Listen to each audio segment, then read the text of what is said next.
E agora, dando continuidade às considerações finais, passo a palavra ao Dr. Olímpio Rocha, representante da Rede de Advogados Populares, coordenador-geral do Mecanismo Estadual de Prevenção e Combate à Tortura e membros do Conselho Estadual de Direitos Humanos da Paraíba. Pois não, deputado Túlio, usar esses minutos finais para reiterar um agradecimento pelo convite para estar presente aqui nessa comissão.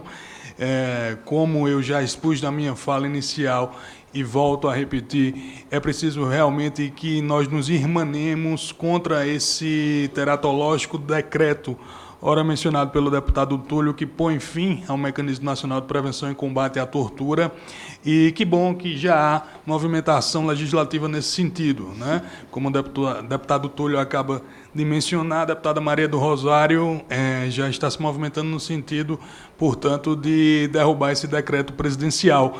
A doutora Débora Duprá também nos confidenciou há pouco, antes de se retirar da audiência, que também está se movimentando juridicamente nesse sentido. Então, a Procuradoria Federal dos Direitos do Cidadão deve se movimentar no sentido de apresentar algum tipo de representação junto ao Supremo Tribunal Federal ou ao próprio STJ, se for o caso, para que esse decreto presidencial que, na verdade, diz que o governo é favorável à tortura, seja sustado, né?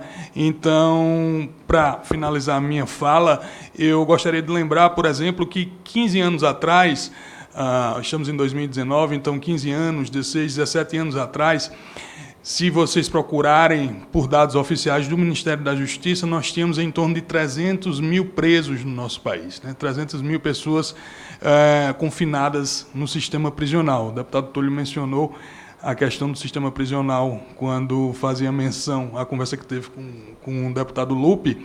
E hoje, em 2019, nós temos mais de 700 mil pessoas presas no país, né? No meu estado, a Paraíba, relativamente, proporcionalmente, esse número é um número pequeno, são 13 mil. Mas o fato é que desses 700 mil presos, em torno de 40% não tem a sentença condenatória proferida contra eles, o que quer dizer que, eventualmente, eles podem ser liberados, né? Eventualmente, eles podem voltar à rua.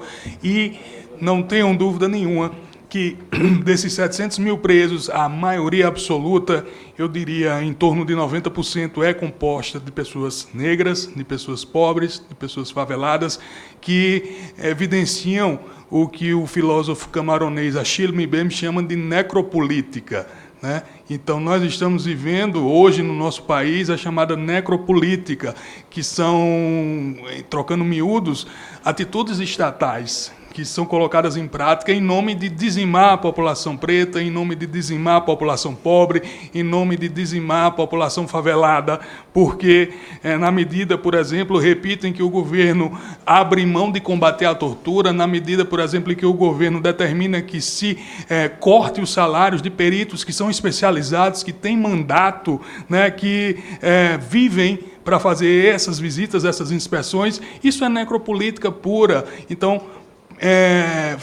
proíbe-se ao cidadão brasileiro pobre, preto e favelado de ter a chamada biopolítica, como dizia Michel Foucault, né?